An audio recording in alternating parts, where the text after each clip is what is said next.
YouTube, amigo de Urântia. Aqui quem vos fala é o apóstolo Kleber, o profeta Lu.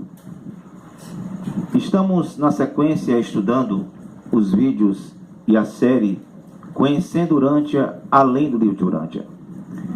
Ontem fizemos alguns vídeos e paramos na sequência de quem estava investindo na instituição Urântia Foundation. E na sequência nós vimos que todo o grupo de pessoas que estava investindo no livro de Urântia tinha interesses próprios e houve cisma, divisões no grupo da instituição da Fraternidade Urântia Internacional.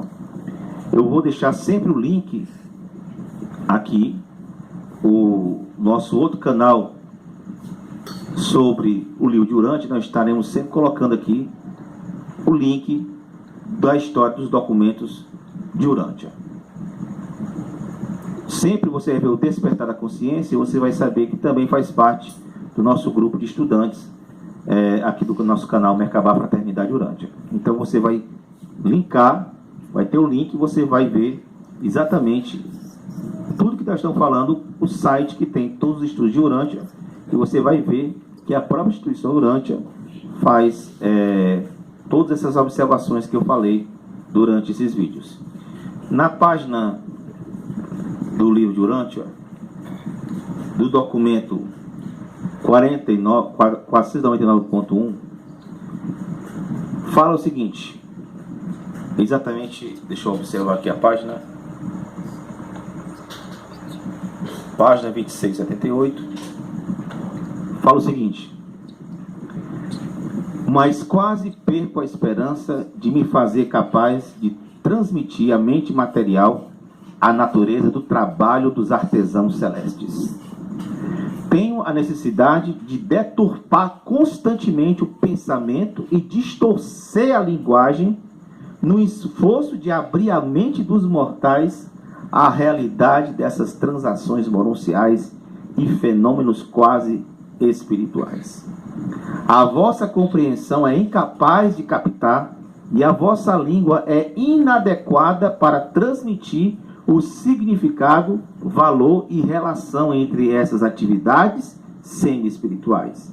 E eu, todavia, continuo no esforço de esclarecer a mente humana a respeito dessas realidades, convencido, por outro lado, da grande impossibilidade de triunfar plenamente nessa tentativa. Vocês perceberam o que foi que o extraterrestre disse? Mas quase perco a esperança de me fazer capaz de transmitir à mente material a natureza do trabalho dos artesãos celestes e tenho a necessidade de deturpar constantemente o pensamento e distorcer a linguagem no esforço de abrir a mente dos mortais à realidade dessas transações mononciais. Ou seja, o próprio livro de Urântia está dizendo que realidades mononciais e realidades espirituais são distorcidas ou são colocadas dentro de um compartimento da mente humana para que os mortais de Urântia possam compreender, dentro da sua limitação, o que é a quinta revelação de Urântia. E nós vimos nos últimos vídeos que eu falei que os próprios reveladores, eles fizeram, conta a história do livro de Urântia, que eles fizeram a própria adaptação. Na página 25, diz: pela monitoração e leitura dos documentos, os invisíveis reveladores expandiam e refaziam o material. Esse processo formava gradualmente um manuscrito maior, revisado e afinado com as reações à compreensão e as novas perguntas dos membros do fórum. O arranjo inicial era bastante informal e continuou por aproximadamente 8 meses, depois que o primeiro documento foi lido para o fórum. Naquela ocasião, o Dr. Sadler anunciou para os membros que a comissão de contato tinha sido instruída para fazer do fórum um grupo fechado. Ou seja, a acomodação da revelação de Urântia, tudo que está no livro de Urântia foi acomodado de acordo com o público da época, de acordo com a realidade da época. Então, quem usa o livro de Urântia como uma revelação fechada, de tal forma, e que exclui completamente qualquer outra participação de comparação com outra revelação, está totalmente fora do contexto da época, da hermenêutica da época, em que os reveladores revelaram aquela comissão de contato que fechou, então, toda essa questão.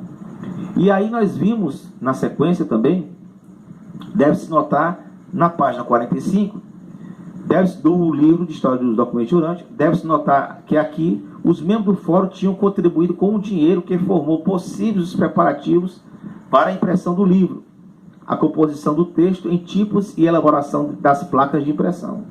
Devido à degradação do fórum e exclusão dos membros de discutir os planos organizacionais, houve uma moderada, mas crescente dissidência no fórum, ou seja, o grupo se dividiu, houve várias dissidências, separações, porque havia interesses financeiros.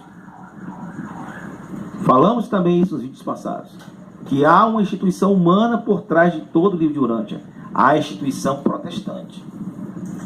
Perceba, meus queridos do canal, nenhum canal explicou isso para vocês. As pessoas estão passando o livro de Urântia para vocês sem explicar a essência, estão explicando a letra fria. A letra fria. E temos que ler a história e o contexto da época para entendermos que houve sequelas, houve querelas, houve divisões. Na página de número 69, há o questionamento: quais pessoas estavam investindo e quem eram essas pessoas? Há aquela grande pergunta do filho do Dr. Sadler, que diz: durante esse período, um grupo de Oklahoma descobriu Urantia Book e, por conta própria, deu início a uma igreja de Urântia. Olha aí, a divisão já tinha formado uma igreja de Urântia. Interesses completamente diferentes do próprio livro de Urântia, que não é para formar religião. Bill começou a fazer várias visitas regulares na cidade de Oklahoma, onde a sua sabedoria e discernimento filosófico e profundo conhecimento dos documentos eram calorosamente apreciados. Como o primeiro representante de campanha de Urântia, Bill Sadler Jr. deu conferências sobre o livro por todos os Estados Unidos, uma série de conferências em Pasadena, Malibu e Califórnia, 1958 a 1959. Estão preservadas em fitas disponíveis na Escola de Significados e Valores. Na página 93 diz: as atuais Urantia Book Fellowship permanecem estruturadas segundo o modelo presbiteriano do século XVI, embora a própria igreja presbiteriana há muito tenha descartado em favor de uma estrutura organizacional mais contemporânea. A proposta foi posta de lado sem resolução. Ou seja, a estrutura do livro é uma estrutura protestante do século XVI, que nem a igreja presbiteriana na época jamais não usava mais. Usava outro tipo de forma de organizar a sua literatura mais contemporânea da época, da década de 20, 30, 40 e 50. Na página 105, Meredith Justice Sprung diz: é ministro da Igreja Unida de Cristo e professor universitário, agora afastado das responsabilidades do ensino da pastoral. Pois muitos anos o Dr. Sprung esteve em atividade como conselheiro e consultor psicológico, mantendo uma prática privada como certificado em psicologia no estado de Indiana. Ele serviu a congregação de Midwest e ensinou ao Mestre College e no Instituto de Tecnologia da Indiana, funcionando como chefe do departamento de psicologia, supervisor da divisão de artes liberais, e como presidente, o Dr. Sprung serviu como representante do campo de supervisor dos comitês de relações fraternais e educacionais, e presidente da Urantia Brotherhood, e ele é o fundador e diretor executivo da Christian Fellowship for Students of the Urantia Book, Fraternidade Cristã para Estudantes do Livro de Urântia, editor executivo do Jornal da Fraternidade Espiritual. O Dr. Sprung é o único colega educacional, professor vivo, Dr. Sadler, associado ao Urantia Book, ou seja, o Urântia é uma instituição vinculada a universidades protestantes. Quem está por trás de tudo que foi bancado, de tudo que foi investido, de tudo que foi organizado, é a Igreja Protestante dos Estados Unidos. Então, tanto os reveladores acomodaram a revelação de Urântia para o contexto da época, como toda a condução do livro foi através de protestantes. Por isso que você não encontra a doutrina da reencarnação no livro de Urântia. Por isso que os reveladores, como nós lemos aqui, mas quase perco a esperança. Página 2678 do livro de Urântia. Mas quase perco a esperança de me fazer capaz de transmitir a mente material, a natureza do trabalho dos artesãos celestes, os 24 reveladores, que inclusive eram 24 reveladores, mas a base dos 24 era supervisionada por Lanodardex, e esses Lanodardex, eles faziam a transmissão para esses 24, e havia seres muito mais evoluídos que, com a base dos 24 reveladores, passavam e modificavam a revelação e acomodavam a revelação de acordo com o grupo em que estava assistindo os fóruns. E tenho a necessidade de deturpar constantemente o pensamento, distorcer a linguagem no esforço de abrir a mente dos mortais. Continuamos no próximo vídeo.